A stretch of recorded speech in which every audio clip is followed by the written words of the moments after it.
ikutan kursus akta medik.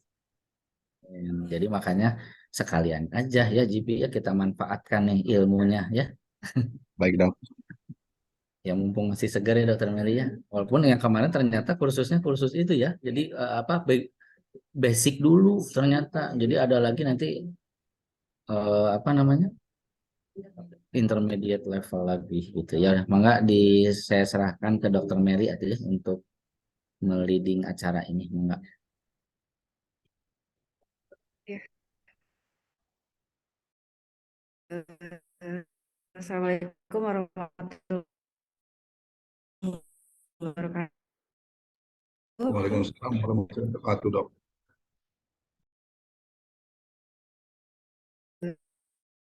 Jadi, saya udah yang udah IP, SPPD Ya dok. ya, pas kemarin ada kam ya itu tuh akta medik ya. Cuman ini udah ada di publikasi.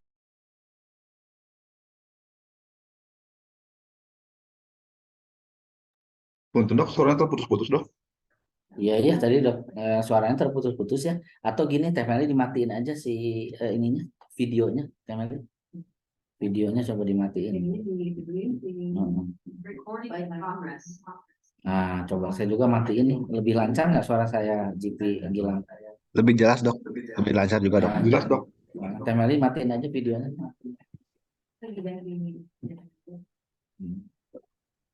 Jadi memang lagi kalau jam segini lagi rame-ramenya apa internet ya. Di sini mah wajah Teh Meli itu nge-freeze. Ini kelihatan nih Ya, kelihatan. Terlihat dok. Ya, ini kan banyak kan ada beberapa materi, jadi saya udah pilihin sih yang ya, penting-pentingnya aja ya. Intinya Jadi ini kita mengenai penulisan publikasi ilmiah. Jadi dibedain ya. Kalau kalian kemarin udah tesis, ya KTA gitu ya. Itu kan pakai aturan-aturan baku dari fakultas gitu. Nah kalau kita bicara publikasi, itu mungkin ada sedikit berbeda gitu ya. Apa yang harus dipersiapkan gitu. Kemarin itu lebih ke basic level, jadi hal-hal prinsip apa yang harus disiapkan ketika kita akan publikasi gitu lah kurang lebih ya. Nah ini mah kayaknya iklan Akta Medika itu Q2 itu yang apa citasinya ya semakin meningkat katanya, terutama pandemi kemarin. Jadi pas pandemi itu jumlah citasinya meningkat banget. Ini yang bikin Akta Medika secara fokus juga naik ya, ininya rekomendasinya jadi ke Q2. Nah ini secara garis besar gimana tahapan kita submit ya buat penulis nih. Ada pre-submit, kemudian saat submissionnya dan post-submission. Nah ini untuk pre-submission yang akan kita lakukan ya, kalian pada nyoba ke akta kan ya. Yang pertama lengkapi syarat administratif. Jadi udah kemarin saya lihat GP sama Gilang udah ngirim manuskripnya ya, saya baru lihat sekilas juga. Kita buka websitenya Medika, kemudian ikuti apa persyaratan untuk autor gitu ya, itu lengkapi syarat administratifnya semua mulai dari format, kemudian bagaimana title-nya, kemudian jumlah kata, ya. kemudian apa saja kayak toleransi ya, struktur penulisannya, kemudian bahasanya. Nah, hanya pada Akta Medika kemarin sudah disampaikan mereka harus ada proofread dulu ya, proofread dulu karena sebelumnya itu mereka cukup bersibukkan gitu memperbaiki bahasa, sehingga sekarang haruskan untuk reader dulu. Kemudian cek plagiarisme juga ya. Jadi intinya di sini kalian harus mengikuti yang author guidelines yang ada di website-nya. Udah pada dapat ya, udah pada dibuka ya. Lima piring. Ini apa nanti bisa piring dan submission itu nanti aja kita bicara tentang research. Lima piringnya berapa? Kemudian Nah ini ketentuan yang utamanya sih dan gitu harus memenuhi syarat Pernah ngedrop nggak yang gitu? ditetapkan oleh Nggak. itu ya oleh masing-masing jurnal. Kemudian harus disesuaikan. Baru Jadi seminggu kita ya. tahu jurnal tersebut fokusnya Nah kemana. sekarang Lima Piringnya ya. Medika Stop itu dulu ya. internal medicine misalnya. Jadi Nah, kita harus sesuaikan. cek gula darah harian, gula darah Sesuaikan. sebelum makan pagi, Jurnalnya apa? terus gula darah 2 Jurnalnya jam apa? PP, Kalau misalnya pagi, tidak siang, sesuai dengan malam. atau fokus jurnal Nanti tersebut, mungkin harus biasanya di diganti awal-awal dulu udah sama insulin dulu ya. kemudian Novorapid 3 kali, metodologinya sesuai dengan aturan 8 jurnal, unit aja dulu. PC penulisan. Nah, Yang penting juga terus hasil dan kasih kesimpulan. Bagaimana kita tadi mengemasnya kasih itu harus Pumpicer 2 eh, kali 40 mg apa harus IV, sesuai gitu ya dengan terus semua Damavend 3 keseluruhan kali desain 1 penelitian. ampul IV. Nah ini sesuaikan dengan scope dan fokus jurnal. Nah pastikan naskah sesuai dengan bidang keilmuan. Yang kedua, pemaparan novelty itu harus baik dan menarik. Jadi kalian harus tahu penelitian kalian itu novelty-nya apa dan itu harus dimunculkan. Munculkan dengan baik dan menarik. Ya, itu di introduction ya novelty itu. Terus gap masalah atau latar belakang juga harus padat namun jelas. Nah saya sempat baca yang Gilang ya, yang Gilang Akta Medika kan minta 2 bahasa ya, Indonesia sama English ya, yang bahasa Indonesia saya belum terima manuskripnya.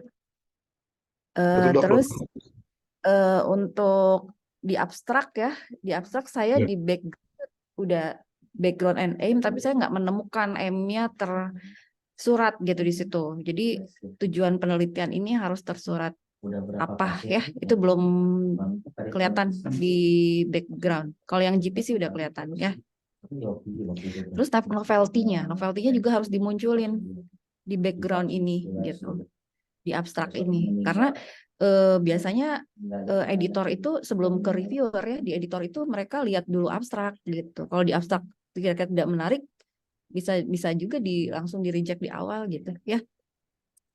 Kemudian ini saya cepat-cepat aja, maksudnya yang poin-poin buat kalian aja ya. Nah ini desain studi untuk kalau ini kan kalian udah bahas di KTA ya, jadi pasti sudah ditelaah ya masalah desain studi, kemudian prosedur pemilihan subjek. Intinya di di manuskrip kalian itu harus dijelaskan secara lengkap ya, analisisnya bagaimana, software yang digunakan, kemudian desainnya ada di situ, kemudian prosedurnya, jadi alur penelitiannya harus jelas dari awal sampai akhir, alurnya seperti apa, pemilihan subjek, kriteria inklusi, kriteria eksekusi. Ini mungkin udah udah ditelaah ya di KTA, tapi kalian harus cek lagi di manuskrip ini barangkali ada yang belum ada gitu, maksudnya gitu ya. Kemudian, nah ini hasil dan kesimpulan. Ini juga, oh ya, masalah yang ini yang kesimpulan di generalisasi ini kayaknya belum kelihatan di manuskripnya GP sama Gilang ya, karena harus ada validasi internal dan validasi eksternal gitu. Terus aplikasi klinis gitu, kalau bisa juga muncul ya di diskusi, biasanya nanti muncul. Jadi kalau misalnya kan manuskrip ini kan kalian ambil sebagian dari KTA gitu ya, mana yang harus diambil itu yang penting-penting yang diminta di jurnal tersebut gitu. Nah di sini diminta generalisasi hasil sama implikasi klinisnya apa. Ini kalau bisa muncul di diskusi gitu ya. Terus ini mah tahapan ya. Nanti kalian dari penulis melengkapi sesuai dengan tadi ya, petunjuk untuk autor gitu, bikin akun dan sebagainya. Kemudian reviewer setelah itu setuju atau tidak setuju gitu ya. Nanti ini mah urutan secara umum. Pokoknya buat kalian mah intinya baca dengan benar bagaimana ketentuan dari autor untuk autor gitu ya. Ikuti, submit gitu. Terus kemudian, nah ini beberapa kesalahan katanya di Akta Medika sering ditemukan gitu, yang bisa penulisan nih, penulisan apa tipe penulisan lab misalnya harus disebutkan serum sodium gitu, jangan sodium aja gitu, atau serum kreatinin jangan kreatinin aja kayak gitu. Terus nah untuk di abstrak itu jangan disebutkan p-value-nya saja, tetapi berapa apa confidence intervalnya juga ditampilkan juga ya, p-value dalam kurung confidence intervalnya juga ditampilkan di Ya. abstrak gitu ya. Terus gunakan titik untuk desimal, jangan koma ya. Terus bahkan untuk p-value 0, titik ya, bukan koma ya gitu. Terus gunakan istilah result gitu. Contoh serum creatinine result of gitu. Itu harus menggunakan istilah itu untuk hasil ya. Kemudian penulisan dosis obat, tapi kayaknya nggak ada ya di GP sama Gilang ya. Cara penulisan dosis obatnya kayak gitu ya, nggak boleh 2 kali 200 mg gitu. Kemudian ini juga kesalahan yang sering. Oh ya, nah tadi itu ya dok ya, jadi harus ada reading dulu, bisa pakai Ya. oleng ini Australia, ini berbayar ya dok ya, sekitar 500.000, 800.000. Jadi akta cuma menerima yang sudah di proofreading ya. Jadi kalian bisa pakai ini nih, bisa pakai oleng katanya. Memang. Tapi ini nggak mesti yang kata dokter Melit ya, yang dari UI itu nggak. Nah, di UI juga ada unit epidemiologi, Iya. ada juga proofreading. Emang harganya kayak sama bisa sih kalau misalnya mau melalui. Ya saya sih udah biasa sih ada yang lumayan ini ya dari Malaysia, tapi bukan berarti yang lain nggak boleh. Cuma yang biasa tuh kan mahal-mahal ya. Ini harganya berapa nih kalau Australia, ya silahkan aja sih disesuaikan. Kalau mau, Yang dia rekomendasi apa? Oleng ini. kalau dari mereka tuh rekomendasi oleh, walaupun akta sendiri nggak kerja sama sih, cuma selama sejauh ini apa bagus katanya, apa merekomendasikan oleh. Tapi kalau mau pakai unit epidemiologi juga bisa, nanti udah aja saya kasih kontaknya aja. Kalau melalui unit epidemiologi. Ya, tapi intinya tidak menspesifikkan apa kan, yang penting sudah di proofread gitu. Iya. Jadi nanti ada, halo kedengeran nggak JP? JP kedengeran nggak? Terdengar dok. Jadi proofread itu bebas, ternyata dari akta medika yang penting dia ada sertifikat sudah ada proofread gitu. Ini memang sebagian jurnal mensyaratkan ini ya, saya juga udah biasa nih. Saya ada yang dari Malaysia kemarin tuh bagus yang ke satu kedua, tapi yang ke berikutnya jadi rada aneh gitu. Tapi boleh dicoba dan harganya juga enak ya, harganya relatif murah dan dia ngerjain dulu sebelum kita bayar. Coba JP. Ini juga yang dari Malaysia itu kerjasama dengan Unpad, Teh Meli. Jadi ini yang namanya apa? Unpad nanti saya kasih ya. Jadi dia malah udah jadi dulu gitu. Jadi kita ngirim manuskripnya yang jurnalnya, terus dia kirim wah udah jadi, tapi uangnya nanti mangga nyusul gitu. Jadi baik banget. Jadi si uangnya itu nyusul. Jadi kata saya ya nanti kalau ada yang nggak mau bayar gimana tuh ya. Jadi ternyata dia mah ya percaya aja jadi. Jadi nanti saya juga ada yang Malaysia ya. Boleh itu dicoba dulu.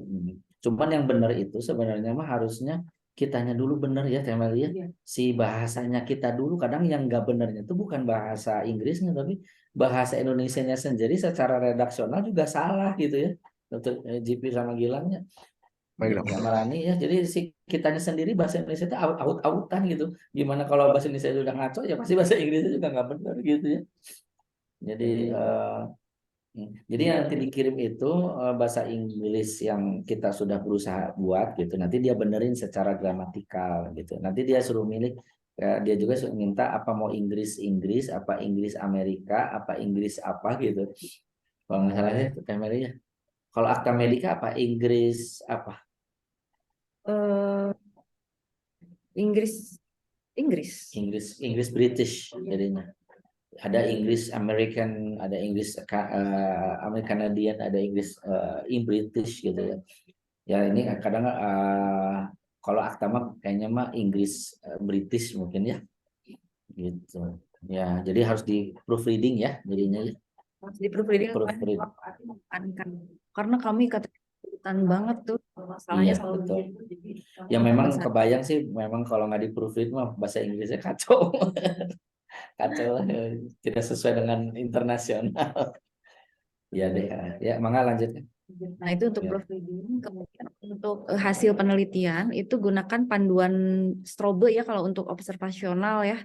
Jadi kita cek lagi itu download untuk yang Strobe untuk apa panduan pelaporan hasil. Dia nanti ada poin-poin kayak kita telaah sistematis gitu. Poin-poin apakah sudah ada ininya, apakah sudah ada itu gitu. Tinggal di download aja Strop. Kemarin juga di workshopnya kita hands on sih. Jadi dikasih Ada contohnya nggak, Dokter Meli? Ya ada. Stroke-nya. Nanti ya bisa share. Jadi nanti kayak kita cuma ngecek aja nih manuskrip kita udah ada belum si apa yang disyaratkan kayak kita bikin itu appraisal jurnal. Ya. Terus yang ketiga gunakan kalimat aktif ya, Pak. Jadi bukan kalimat pasif. Saya melihat di Gilang beberapa ada kalimat pasif nih, apa ya? The data will be analyzed using apa gitu. Pakai kalimat pasif gitu. Jadi penelitian ini menggunakan gitu, pokoknya di Gilang tuh ada misalnya metode analisis, metode apa digunakan untuk menilai gitu, nggak gitu ya. Jadi dalam menilai ini kita menggunakan apa? Intinya aktif lah gitu kalimatnya, jangan pakai kalimat-kalimat pasif gitu.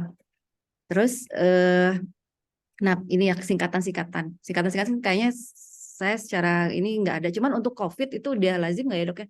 COVID kan dari awal yang Gilang itu pakai singkatan tuh. Kayaknya kan ada beberapa yang singkatan diperbolehkan kan, kayak BPOM gitu. Nah ini COVID juga nggak tahu nih, karena Gilang dipakai di judul, terus FI Lab juga dipakai di judul nih singkatan, apa boleh nggak ya gitu.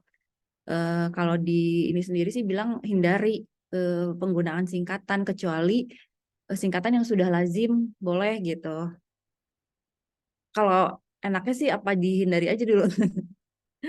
Kayak FI Kalau Lab di judul mungkin dijabarkan dulu gitu. Dijabarkan, nggak boleh langsung disingkat gitu, kalau di judul. Ya. Nggak boleh FI Lab. Apaan FI Lab kan nggak ada yang tahu. Ya. Ya. Oh, nggak perlu dalam kurungnya ya, maksudnya langsung aja Reality Index Laboratory. Kita mau pakai. Iya, betul. Ya. Oke, ini yang nggak terlalu penting di skip-skip ya dok ya. Itu tadi apa contoh yang pasif jadi aktif, yang kalimat-kalimat pasif yang dihindari. Contohnya nih, kesalahannya nih, a cross-sectional study was carried out in RSM. Harusnya kan we conducted a cross-sectional study gitu ya. Jadi bikin aktif semua kalimatnya, bukan kalimat pasif ya. The data is collected. Harusnya the data were collected atau we collected the data bla bla bla gitu ya. Ya, ini mas kesalahan gramatikal ya. Gambar ya. Soalnya di data kan plural, singular ini, padahal harusnya mah data tuh banyak gitu ya. Jadi the data were gitu. Ya makanya harus proofread ini. Ya ini mah bisa pakai proofread ya. Contoh kesalahan. Nah ini yang enggak gitu ya. Di judulnya korelasi, kemudian analisanya pakai chi-square, kemudian ada multivariate analysis gitu. Ini mah kan udah ditelaah kayaknya di tes di KTA ya dok ya. Jadi intinya harus inline dari judul sampai ke kesimpulan gitu ya. Judul, metode, hasilnya harus sesuai. Kemudian ini juga contoh kesalahan. Ada kalimat-kalimat yang tidak terlalu krusial. Saya ngelihat yang Gilang misalnya gini, infeksi COVID dapat menginfeksi semua umur. Itu di background dan di kalimat pertama gitu. Kayaknya penting nggak gitu? Kalau misalnya terus itu juga tidak eye catching juga. Jadi begitu latar belakangnya, aduh kayaknya ini nggak. Kalau latar belakang itu harus sesuatu yang memang menarik gitu, sesuatu yang menarik, yang novel gitu ya, yang memang ini gitu. Jadi intinya abstrak itu harus padat kan ya Dokter Meli ya. Ya. Jadi nggak boleh kayak kita masih punya kayak ngobrol di latar belakang begitu. Ya. Jadi pilih bener-bener esensial saja gitu, yang intinya gitu aja.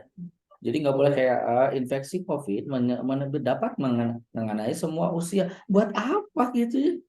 Buat apa? Langsungnya to the point gitu.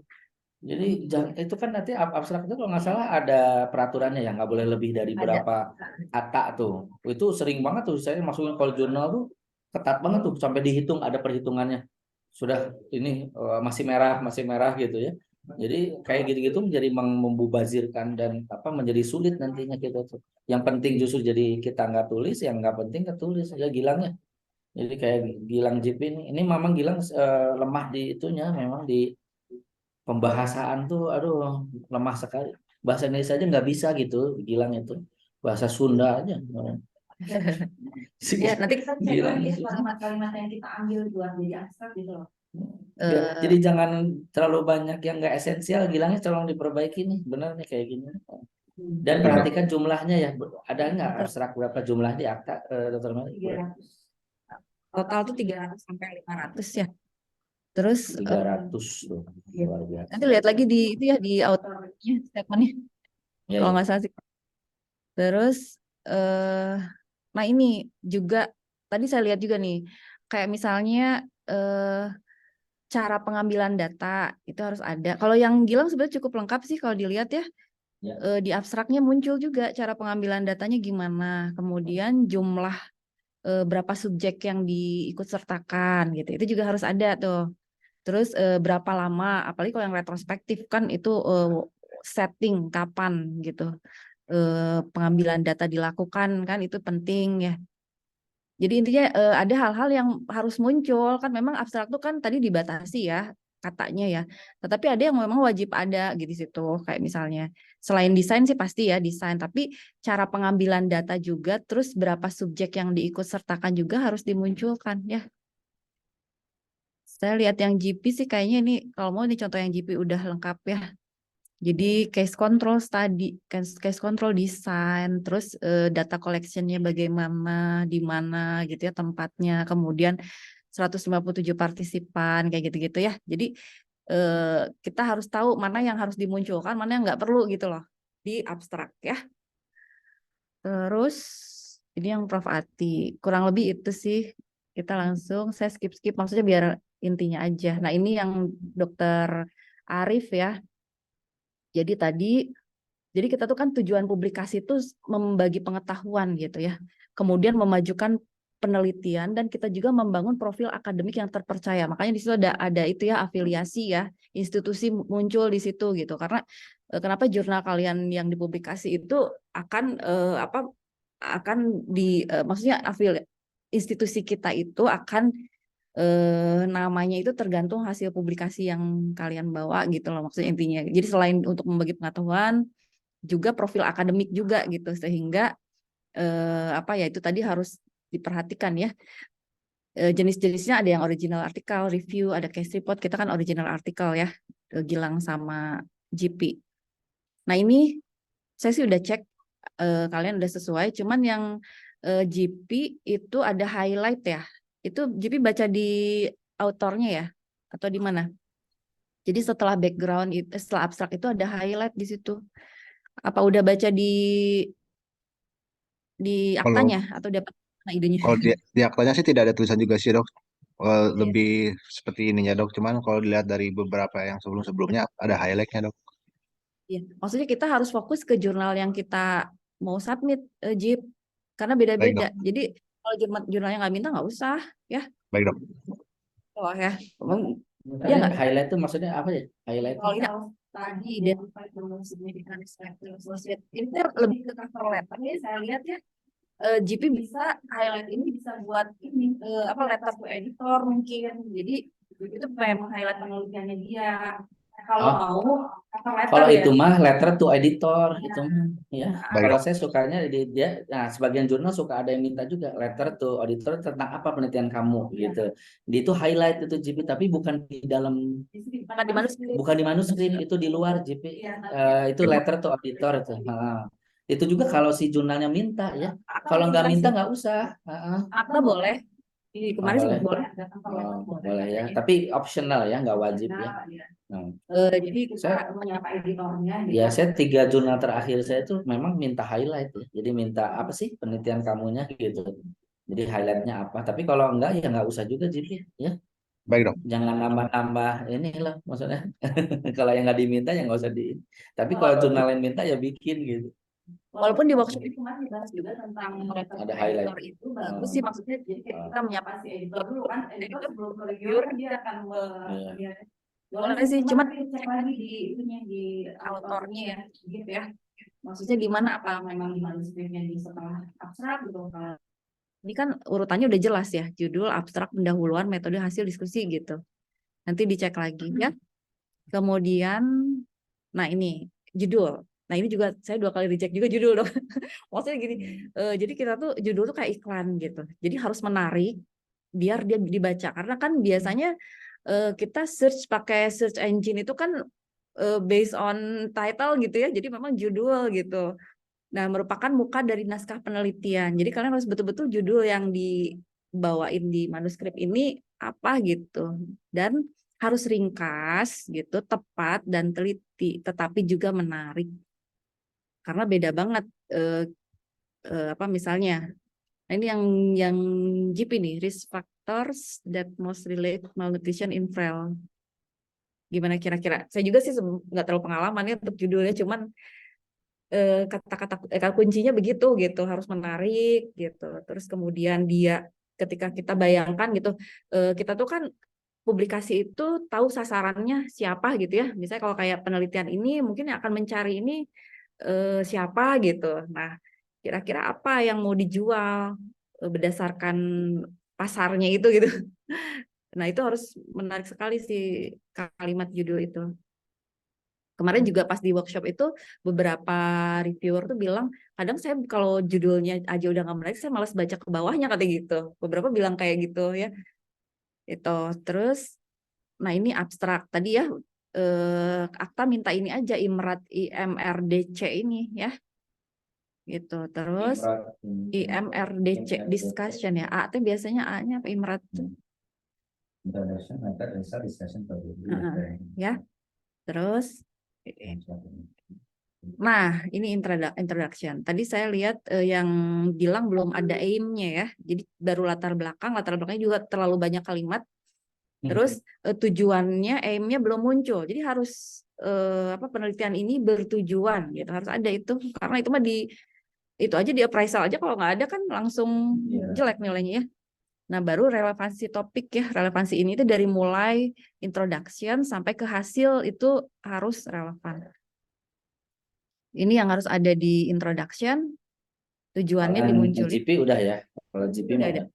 Ini dia nggak diangkat nih, dia therefore aims to determine lah gitu ya. Terus ada ya bilang ya, belum ada aim-nya di sini. Terus Dicatat yang tadi ya, dokter Baik, Dok. nah, ini di metode tadi udah di sekilas ya, harus ada desain, tadi bisa cross sectional, ada populasi sampelnya. Ini di mana sampelnya apa gitu populasinya. Terus prosedur pengumpulan datanya konsekutif atau apa-apa ini harus muncul ya di abstrak, di metode ya. Dan analisis statistik yang digunakan. Saya lupa kayaknya yang baru cek yang GP sih udah lengkap ya, nanti Gilang coba tolong dicek yang Gilang. Terus result. Nah, result ini di manuskrip tuh boleh sebetulnya kita nampilin grafik atau tabel ya, kalau yang GP pakai supplementary ya. Nah, kalau yang Gilang nggak ada sama sekali ya tabelnya. Jadi dibikin narasi semua kalau saya lihat yang Gilang. Sebetulnya Ada, Dok, ada suplementernya, Dok. apa? Ada di suplementernya, Dok. Oh, Gilang mau pakai supplementary juga. Ya udah. Soalnya kalau lihat di situ narasi semua tuh resultnya yang ini boleh sih kita menampilkan gitu tabel 1-2 paling ya. Karena kalau terlalu banyak karena kan ada aturannya juga tuh di akta, lihat berapa maksimal gitu ya. Saya lihat ini resultnya narasi semua gitu. Boleh dipilih tabel yang paling penting gitu ya. Terus maksudnya gimana dokter Meli? Apa nggak boleh semua itu ditulis ulang ya? iya, Apa karena ada ketentuan jumlah tabel, ketentuan jumlah grafik gitu. Jadi di result itu yang main atau primary objektifnya aja kali. ya? Jadi gini, maksud dokter Meli itu gini, bilang nggak semua yang di tabel itu ditulis. Coba dimatiin dulu, dimatiin dulu, di mute. Nah, tes. Nah, kedengeran nggak, Gilang? Terdengar, Dok. Gilang. Jadi maksud dokter Mel itu gini, kan di tabel banyak nih, misalnya hasilnya banyak, nggak semuanya harus ditulis di tulisan, nggak usah semua dinarasikan, pilih yang sesuai dengan yang diteliti aja, gitu ya. Misalnya apa di baseline karakteristik, misalnya semua Iya. ditulis, semuanya nggak usah. Jadi yang penting aja karena kan sisanya bisa dilihat aja oleh pembaca di tabel aja. Nggak usah semua dibaca di narasi. Ya itu yang banyak salahnya ya Gilang ya. Ya, Dok. GP gimana GP? Nih yang GP, GP itu memang narasi juga, tapi ada suplementari juga. eh Dia di tabel 1 misalnya gitu kan ya. eh Setengah halaman cukup sih untuk resultnya, setengah halaman.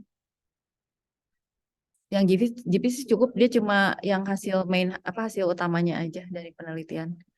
Jadi satu Hmm. paragraf karakteristik gitu, satu paragraf hasilnya gitu, satu paragraf analisis yang kedua gitu, yang mau multivariat. Satu paragraf bivariat, satu paragraf multivariat gitu ya, yang GP itu. Jadi 3 paragraf. Ya, karena riset juga kita nggak bisa banyak-banyak ya. Kalau misal mau ditampilin, sebentar. Kalau misalnya mau ditampilin dalam bentuk tabel juga boleh gitu. Cuman kan tabel kadang lebih memakan ini ya, memakan tempat gitu. Ya, untuk resultnya coba, ini pokoknya intinya ada temuan penelitiannya jelas dan objektif, boleh grafik, boleh tabel gitu. Maksud saya takutnya, ini kok nggak ada grafik, nggak ada tabel, takutnya memang nggak tahu kalau boleh gitu. Sebetulnya boleh aja, cuman memang pilih yang pentingnya aja gitu. Ya. Nah, untuk discussion, ini diskusinya kan pada panjang-panjang ya. Intinya nih yang harus ada. Jadi di bait pertama, di kalimat pertama itu hasil penelitian. Hasil penelitian menunjukkan apa gitu ya, diinterpretasi. Kemudian kalimat berikutnya dibandingkan dengan penelitian yang lain yang sudah ada. Nah, ini juga yang harus ada di implikasi penelitian. Jadi masuklah di sini analisis gitu. Bagaimana implikasi penelitian ini gitu. Dan kemudian disimpulkan juga temuannya bagaimana dan disarankan juga penelitian lanjutan gitu. Jadi kalau bisa tiap paragraf diskusi itu mencakup 5 hal ini. Jadi nggak cuma misalnya penelitian ini menunjukkan hasil apa, kemudian pada penelitian lainnya apa, udah aja. Harus ada analisis gitu, implikasi dari penelitian Ya kalian. ini khas Gilang banget nih. Gilang tuh cuma sampai perbandingan penelitian lain. Saya hafalin. Si Gilang ini perbuatan Gilang ini. Cuma sampai perbandingan dengan penelitian udah aja. Gitu kayak anak S1. Nah, untuk perbandingan juga hasil itu kan ada yang sesuai, ada yang tidak sesuai ya. Itu dianalisis juga ketika tidak sesuai misalnya Iya. dengan penelitian yang Jadi lainnya, gimana gitu ya. kenapa gitu. Jadi implikasi penelitian itu maksudnya itu. Implikasinya gimana ya? Coba dicek diskusinya tuh, dilengkapin yang dipilih itu yang memenuhi ini semua kalau bisa ya.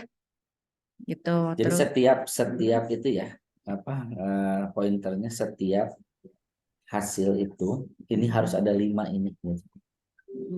Ya. Jadi interpretasi, perbandingan, kemudian jadi gimana tuh penelitian kita ya kan?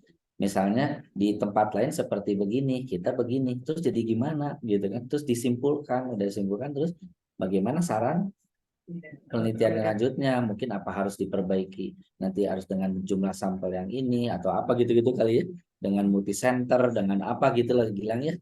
Dan setiap hasil itu kita sikapi kan gitu ya setelah tahu ini oleh peneliti itu menurut peneliti gimana setelah tahu hasil ini gitu kan. Jangan cuman di tempat lain seperti ini.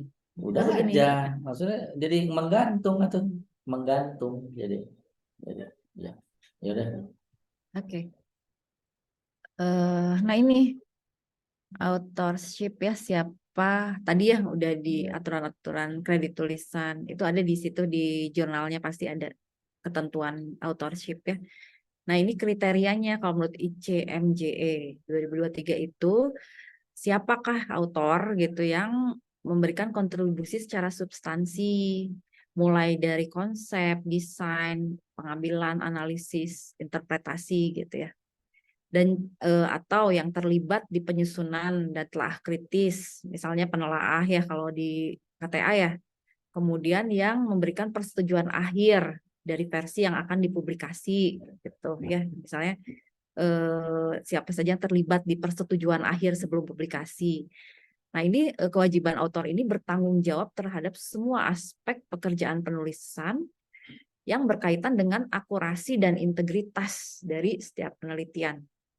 Itu ya, ini kriteria authorship. Kemudian ada first author, ada corresponding ya. Ini yang utama yang melakukan penelitian dan mengedit makalah. Kalau yang corresponding itu berkomunikasi dengan editor atau penulis lain. Ini biasanya yang paling senior dan bertanggung jawab atas tim penulis ya, dan menjadi jembatan antara penulis dan editor. Ya. Udah betul sih yang kalau yang kalian. Terus ada juga guest author, gift author, ghost author. Ini kayaknya nggak cuma tahu aja. Nah, afiliasi ya. Afiliasi penulis ya, lembaga atau institusi. Nah, kalau penulis itu misalnya ada punya 2 lembaga atau 3 lembaga boleh dimunculkan, tetapi maksimal 2 sampai 3 afiliasi. Ya. Kemudian, nah ini acknowledgement itu kayaknya kalian kok salah ya, acknowledgement-nya dua-duanya GP sama Gilang. Ini tuh kan the author tank gitu. Jadi bukan buat penulis, tetapi tidak terlibat, tidak berkontribusi dalam penelitian, tetapi kalian ingin mengucapkan terima kasih gitu, kayak misalnya instansi mana gitu kan ya dok ya. Jadi di sini tuh acknowledgement-nya tuh dokter LD, dokter siapa gitu-gitu itu mah author udah jelas ya. Nah, ini mah ucapan terima kasih dari author untuk misalnya company atau city atau country gitu ya. Dia Ya, mungkin puskesmas, kalau GP mah puskesmas, Pasir Kaliki, Dinas Kesehatan Kota Bandung, kayak gitu meren. Ya, GP ya. misalnya siapa punya asisten penelitian gitu ya. Iya, siapapun. Iya.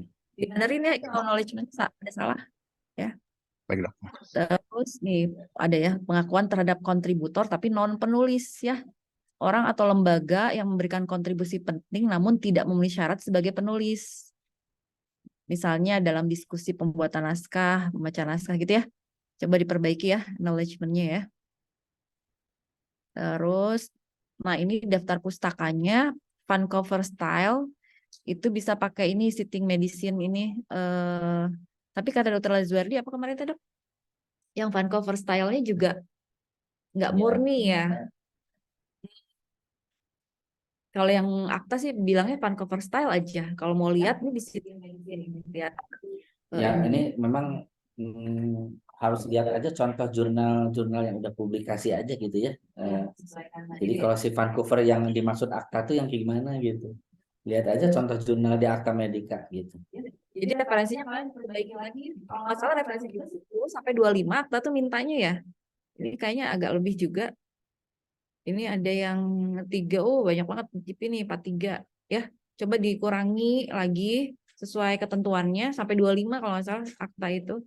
Terus iya kalau lihat di itunya dikurangi yang mana otomatis itu berdampak ke di diskusi tuh yang kurangi yang mana gitu ya. Karena kan itu banyaknya didiskusikan si pustakaan itu. Coba dipilihin lagi jurnal mana Tapi yang nanti dilihat lagi lah aturannya ya, Ya, GP ya, karena ini kalau lumayan nggak berubah banyak, susah ya. Coba dilihat maksimal daftar pustaka berapa ya, memang beda-beda tiap jurnal. Kalau nggak salah 30 ya, kalau 25 sedikit banget ya si akta ini luar biasa. ini kan Word authorship-nya yang ICJME, title page, general format, manuskrip template. Di mana ya? Nah ini nih. Nggak ada ya. Di administration requirement. Pokoknya baca lagi nih ini ya kalian. Mana ya saya baca 10 sampai 15 itu di mana? 10 sampai 25 tuh. Writing guideline. Ini title.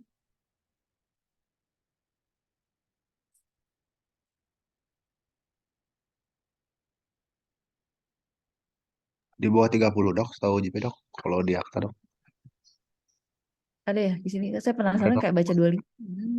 Ini kalau ini salah Word sih Original artikel di bawah 30 dok. 30 ya, GP saya Iya, juga seingat saya 30. minimal 10 years gitu juga nih bisa ya. Gilang berapa daftar pustakanya Gilang? 22 dok, soalnya minimal 15 dok, sama sampai 30 dok. Yang GP yang kebanyakan. Oh nggak ada di sini. Jadi udah ntar cek lagi. Terus mau ya, nanti cek lagi ya.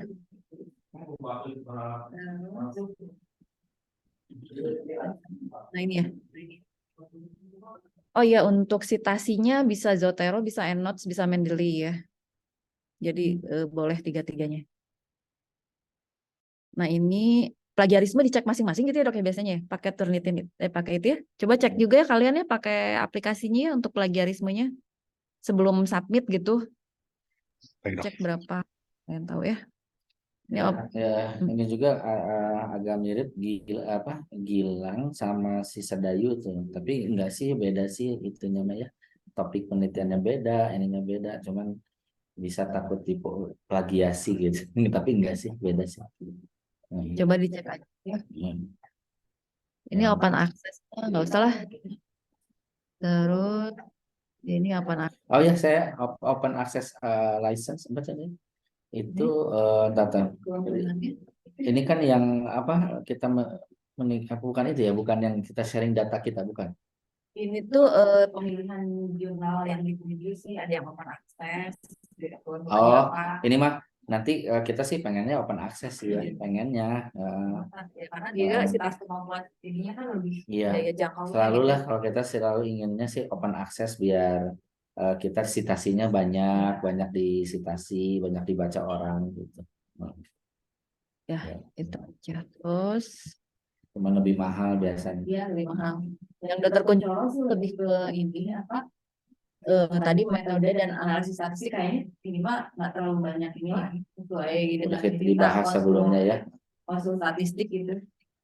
Terus Tadi kayak ada yang strobo tadi nih, ada strobo tadi di atas. cuma intinya setiap analisis itu ada penjelasannya, ada deskriptifnya gitulah intinya dari itu. Nah, ya tadi strobo ya.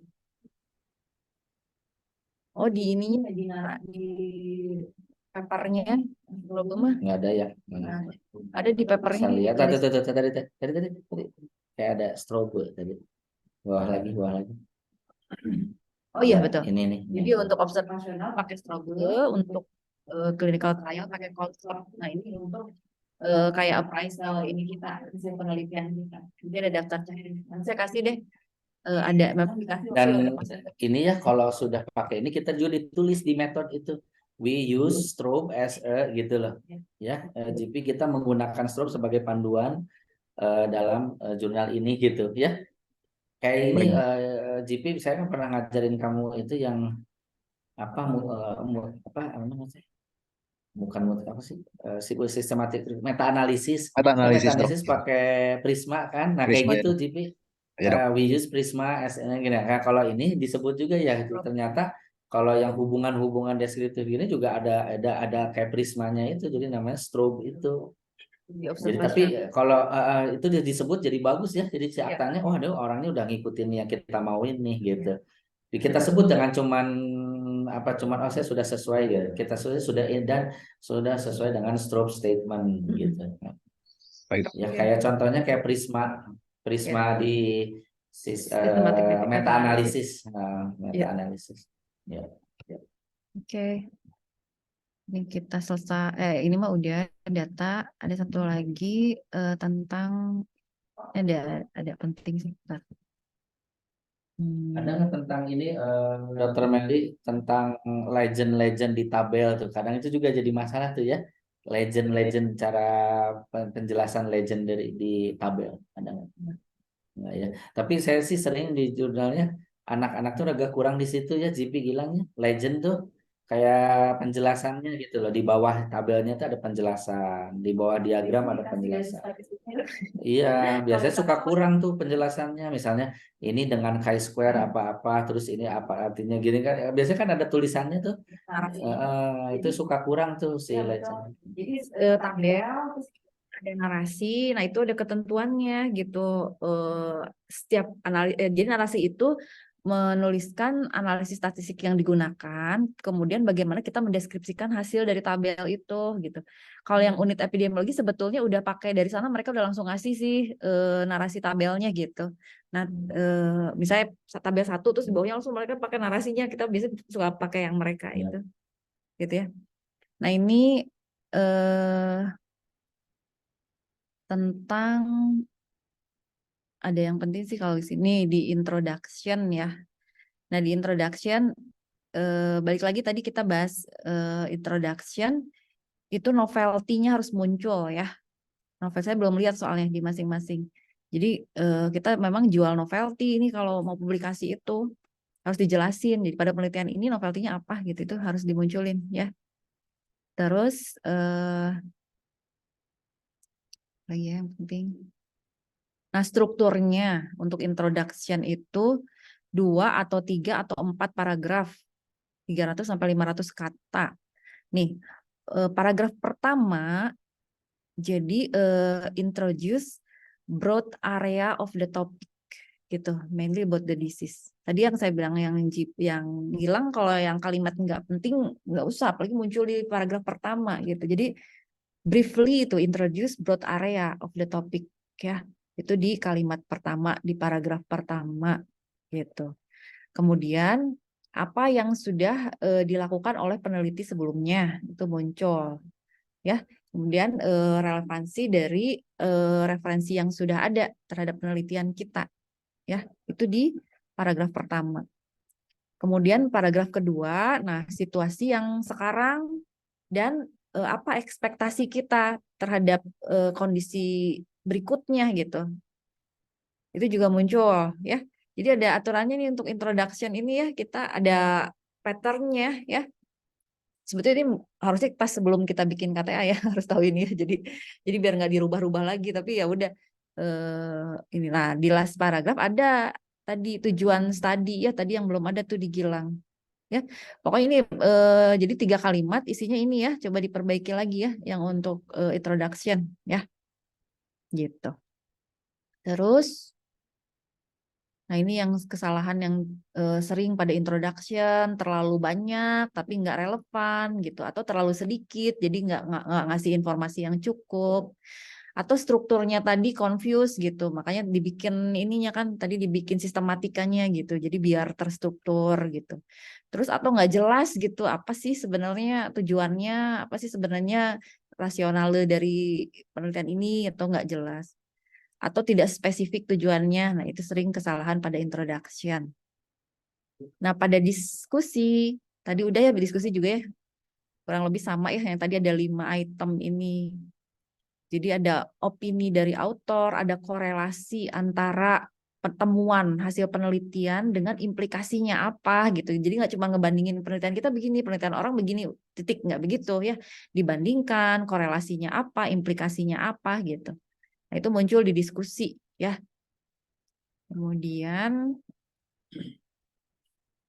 nah, jangan juga mengulang-ulang hasil ya, nggak perlu hasil itu cuma di 1 paragraf pertama aja gitu. Selanjutnya mah ya tadi yang poin-poin tadi ya. Terus nah ini kalau kita menyampaikan limitasi penelitian juga harus hati-hati ya, jangan terlalu jujur secara jujur banget juga gitu. Misalnya harus elegan juga ya kalau menyampaikan limitasi penelitian. Kemudian nah ini diskusi yang tadi ya. Ini di paragraf terakhir kesimpulannya ada ya, disimpulkan gitu setiap akhir paragraf ya. Kesimpulan 1 atau 2 kalimat ya, harus clear statement ya. Nah, ini kesimpulan ini harus menjawab PIKO-nya, research question. Jadi kalian di introduction harus jelas research question-nya apa, di konklusi harus clear konklusinya apakah menjawab pertanyaan penelitian atau tidak gitu ya. Jangan terlalu panjang-panjang, konklusi juga nggak penting, cuma 1 sampai 2 kalimat tetapi menjawab dari pertanyaan penelitian gitu. Udah sih, kayaknya itu doang Dok yang pentingnya. Yang lain-lainnya mah tambahan aja kayak plagiarisme itu mah dicek aja. Oh ya, cara kita menghindari plagiarisme itu dengan parafrase ya, udah tahu ya. Parafrase itu apa? Jadi kita membuat sinonim. Kalau bisa kalian ambil kalimat dari jurnal lain gitu, dan nggak boleh abstrak dijadikan ini ya, abstrak dijadikan statement gitu. Misalnya kita mengambil mengambil data dari abstraknya doang, nggak boleh gitu. Nah, kita harus melakukan parafrase. Jadi dicari sinonim dari kalimat itu, namun jangan sampai salah arti juga gitu ya. Jadi nggak boleh plek sama persis Ya. diterjemahin gitu ya. Ya, jadi karena ini sistem kayak komputer gitu ya. Ya, ada yang kayak jurnal tuh udah langsung dia pakai aplikasi, ya, pakai mesin. Terus kalau kita sama plek-plekan itu langsung jadi tingkat plagiasinya itu keluar 70%, 80% gitu, 75 gitu ya. Itu kenapa tadi yang Dokter Meli bilang, kita kalimatnya sama persis. Ya. Padahal bukan kalimat. Jadi kita tuh mensitasi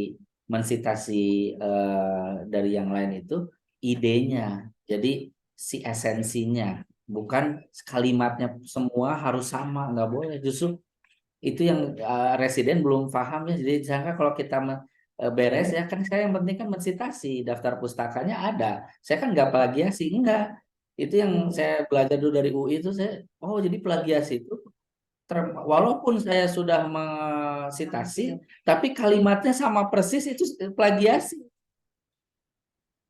Jadi tidak boleh plak-plakan. Jadi harus bahasa kita sendiri ya. Kita mengambil, makanya daftar pustaka itu kan jarang satu ya. Biasanya 1,3,5 gitu ya, atau 1,2,3,6. Masa kita dari 3 citasi semua kalimatnya sama ya? Ngerti nggak?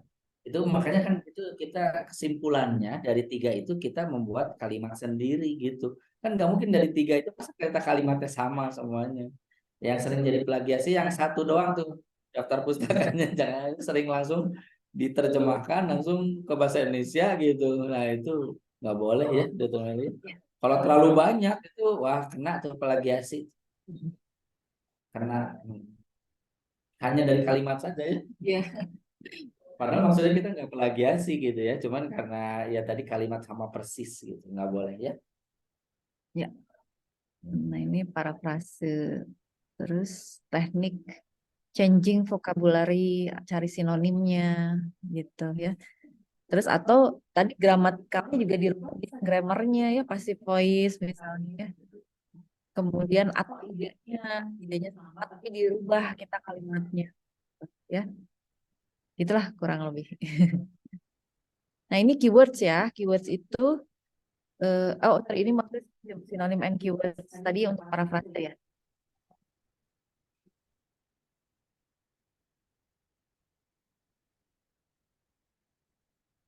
Nah, ini contohnya change word class. Originalnya begini, kita bikin parafrasenya begini. Medical professor John Swenson says that ini. Terus according to John Swenson, a professor of medicine changed across the world gitu. Jadi dirubah kali itunya dengan katanya dengan yang sinonimnya ya. Oke. Nah, ini citation and reference. Referencing. Terus, oh ini saya baca di sini. Ini not 25. Oh, tapi si akta minta 30 ya? 30. Itu maksudnya tadi saya baca 25 tuh di mana? Oh, ini maksudnya. Tapi ini bukan Ya, bukan. iya. Ini dari kuliahnya, dari workshopnya. Oh, Cuman kalau tadi akta kayaknya nggak disebutin deh. Kita tadi lihat nggak ada. Terus yang 30 ya. 30 dok kalau yang di original artikel tulisannya. Terus ini ya contoh penulisan, bisa dilihat di setting apa tadi itunya apa namanya tadi Jip, ingat nggak?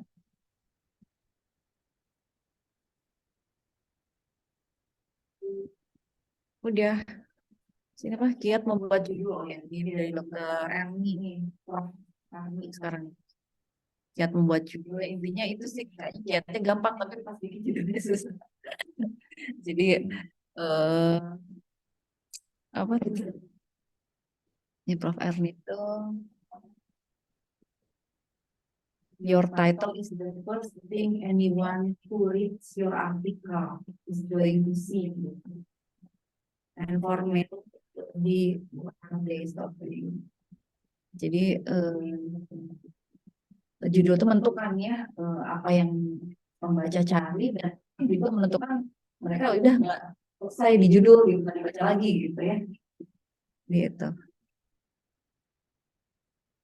Ini bagaimana apa tips-tips memilih judul yang efektif gitu. Nih ya. Kita harus memperhatikan juga audiensnya siapa gitu. Memilih judul itu perhatikan juga audiens yang akan mencari artikel kita tuh kira-kira dari golongan mana aja gitu ya, juga mempengaruhi judul. Ya kurang lebih sama sih. Apa ini abstrak formula sama ya. Background, kemudian objektifnya ini metodenya pakai Strobe, terus result, key finding of your study include key numeric data. Nah ini juga disebut nih, ada p-value, ada OR, ada RR gitu ya, di result dimunculin yang GP udah banyak. Kemudian kesimpulan. Ini sama. Nah ini mah contoh ya. Apa? Ini letter to the editor ya? Bukan. Bukan. Oh, bukan. Kalau yang editor. Nah ini ada cover letter. Oh iya nih cover letter. Ini contohnya dia. Nah misalnya ini tadi yang highlightnya ini kali ya gitu ya. Jadi bagaimana? Jadi letter tadi itu kayak kalian itu menjual paper ada jurnal. Jadi ada antaranya. Gitu. Oh udah dok. Tips on writing a good cover letter.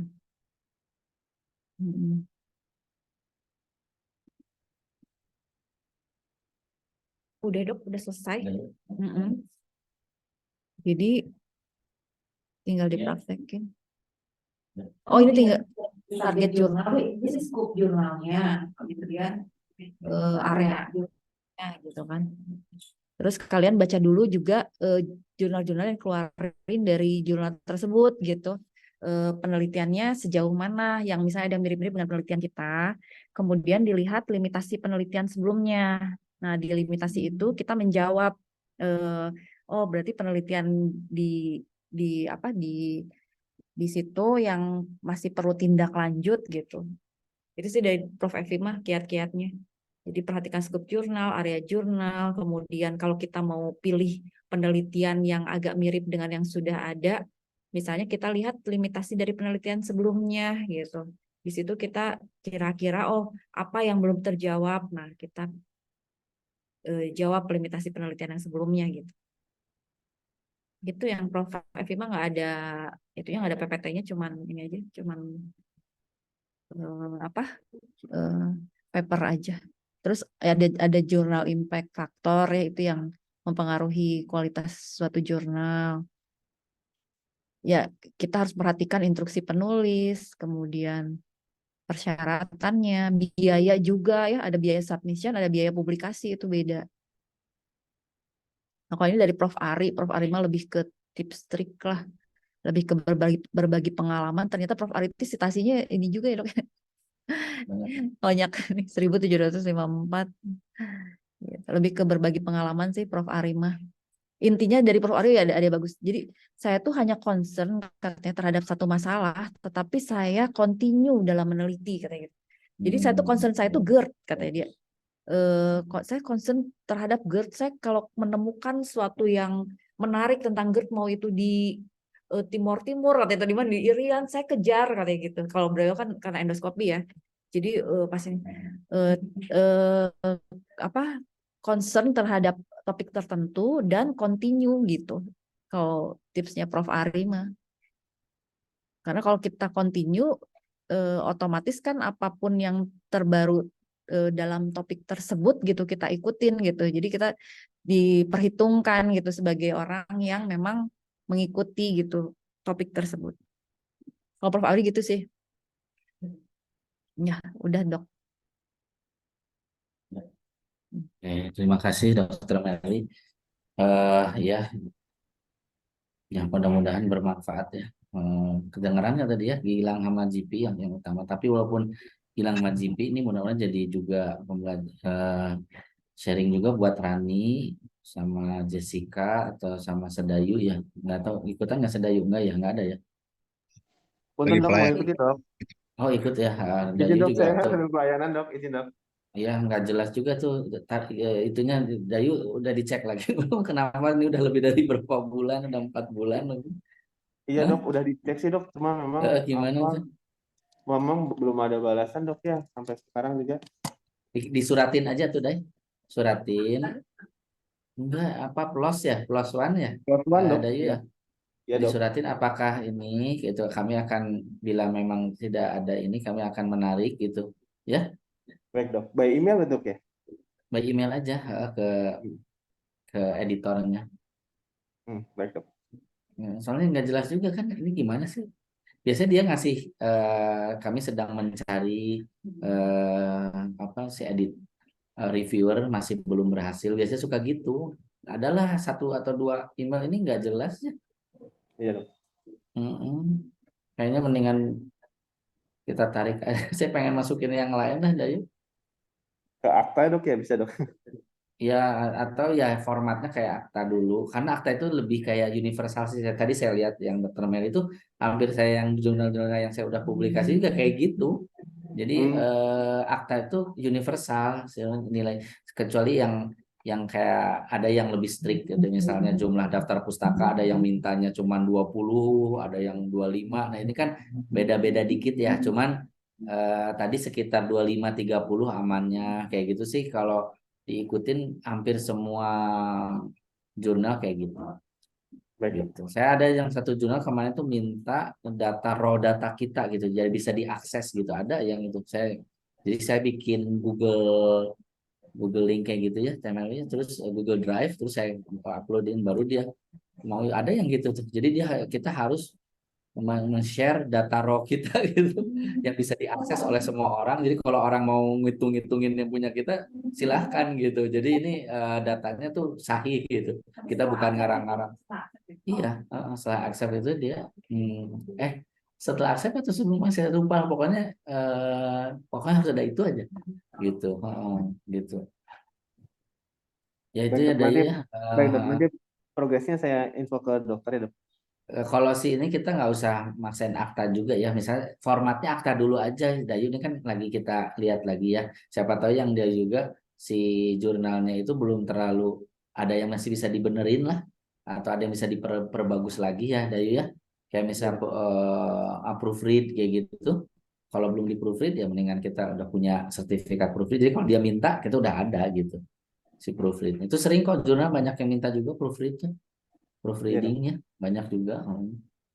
Iya, itu mungkin dari GP sama Gilang ada pertanyaan atau ada komentar atau bagaimana? Punten dok, izin bertanya untuk Dr. Meli. Untuk Prof. Redi itu kan dok tadi tidak ada standar sebetulnya ya dok. Gitu ya Pak ya, jadi nanti saya kasih obat-obatan Pak ya. Tadi untuk Bapak Bentar, dok, insulin. saya mute dulu dok. Nah, untuk yang di setahu JP dok ada proofreading yang dari Unpad dok dan dapat sertifikat juga dok. Apakah itu bisa digunakan dok? Boleh. Ya proofreading Unpad boleh juga GP. Oh bisa dok. Baik dok. Iya, cuman kalau nggak salah dia lama GP, dia ngerjainnya Oh tuh lama gitu ya. Makanya saya baik. yang saya itu dulu yang Malaysia tuh, itu saya sama Ian pulang ya. Itu Baik saya dok. pakai itu. Itu cepat tuh jadi bukan nggak boleh cuman dia kadang sebulan gitu kan kita kan habis satu waktunya Nah, jadi pengen baik. yang cepat gitu kan. Baik Dia dok. tanya juga berapa lama ya gitu Baik selesainya dok. ya kita segini oke lah gitu ya terus biayanya berapa boleh aja sih tapi kalau lama ya jangan lah Siap kalau dok. lama Itu saya banding-bandingkan dulu dok. kadang-kadang di Unpad tuh lama itu tuh. Baik dok. Iya, Tenang, Dok. ada lagi mungkin JP. Gilang, Betul dok, kalau ya, boleh dok, boleh slide-nya dok. Nanti kita baca kembali dok. ya minta di share. Ya, nanti kayaknya kalau udah PDF Hmm. nanti kita. Ya tadi Gilang kayaknya gini deh, banyak yang GP itu udah sesuai. Jadi lihat yang GP coba ya, itu Gilang. Jadi yang Baik. GP udah banyak yang sesuai. Nah coba ikutin yang GP gitu sih formatnya ya. Kayak tadi, misal mulai dari abstrak dulu, Gilang. Apa yang kurang di abstraknya ya. Terus mulai lagi ke introduction atau latar belakang itu. Apa yang kelebihan atau yang kurang atau yang belum ada, perbaiki dulu. Dan gitu baru maju ke metode penelitian gitu kan. Udah ada yang belum, ada yang apa, terus sama baru hasil, kemudian discussion, terus conclusion. Nah, itu aja sih sebenarnya. Dilihat satu-satu ya, terutama bahasanya tadi pasif dirubah jadi aktif. Terus untuk menghindari plagiarisme, paraphrasing, ya, dirubah-rubah dikit lah. Itunya sih kalimatnya tadinya di sini jadi gini gitu ya. Jadi hati-hati kayak gitu-gitu aja. Yang dimulai dari yang mudah dulu aja Gilang, yang mudah aja dulu. Jadi yang nggak ada tambahin dulu gitu ya. Baru nanti yang lebih halusnya sama saya kalau kita diskusi gitu. Yang lebih halusnya apa yang kayak pembahasan itu susah itu. Yang paling sulit itu di discussion. Discussionnya harus ada insight dari penelitinya, harus ini kayak. Tapi yang kayak format itu mah bisa dulu dikerjakan oleh GP sama Gilang aja dulu ya. Yang kayak format-format jumlah daftar pustaka, jenis daftar pustakanya, citasinya, kayak gitu mah nggak usah sama saya juga. Saya yakin bisa lah dikerjain sama Gilang. Jadi nanti diperhalusnya oleh dia harus sama sama bareng-bareng oleh kita gitu. Baik, Dok. Mungkin kasih waktu kapan kira-kira GP Gilang bisa berapa lama? Gilang berapa lama kira-kira? 1 minggu bagaimana, Dok? Gilang, Siap halo. dok, 1 minggu dok. Dicoba 1 minggu gitu ya. Ya, Dok. Harus ada progres lah, ada 1 minggu terus gimana gitu ya. Baik, Dok. Nanti kita berkala lah kita bikin Zoom meeting ini. Jadi ini juga bagus ini buat residennya Dr. Meli. Saya pikir belum ada ya sampai sekarang di residen itu bagaimana sih bikin jurnal yang baik itu ya. Kayaknya belum ada ya Zipi. Gilang ya. Dulu pernah, Dok, Baru sama Dokter sekali. Lani, Dok. Tapi udah lama, Oh Dok. sama Lani. Oh Ya, iya Dokter Lani. sama Pernah, Dokter Dok. Lani. Nah, Pernah, Dok. tapi ini bukan khusus akta medika kan ya. Kalau ini Nah, Dok. khusus akta medika gitu. Jadi kebetulan ya kita mau masukin ke akta medika ya udahlah gitu sekalian. Iya. Baik, Dok. Mumpung Dokter Melinya masih seger ya ilmu-ilmunya nih. Masih. Kalau saya sih ya learning by doing gitu ya. Kita bikin jurnal tuh ya learning by doing gitu. Jadi masuk gitu-gitu itu ya pengalaman aja pribadi gitu. Jadi enggak ya tapi kalau saya lihat tadi ya kurang lebih ya seperti itulah. Memang Hmm. betul si jurnal tuh kayak gitu. Dan akta medika ini lumayan lama ya, Dokter Melia. Jadi dia bisa sampai 2-3 bulan baru ada jawaban gitu. Lama. Jadi kita tuh kekurangan akta medika tuh banyak banget yang masukin ke akta medika GP. Baik, Dok. Ya tentang judul juga nih harus dibicarakan lagi oleh sama saya. Saya juga harus yang eye catching gitu, yang menarik. Jangan terlalu kaku seperti KTA gitu ya. Faktor-faktor yang berhubungan, nah nggak usah terlalu gitu juga sebenarnya. Baik, Dok. Nantilah ya oke kita tutup. Alhamdulillah terima kasih Dokter Meli sudah menjadi narasumber dan sudah mencepatkan waktu yang mudah-mudahan bermanfaat ya. Kita tutup kesempatan ini. Terima kasih. Assalamualaikum warahmatullahi wabarakatuh. Waalaikumsalam. Terima kasih atas Azwadi, Dokter Meli. Waalaikumsalam warahmatullahi wabarakatuh. Terima kasih dok. Dok.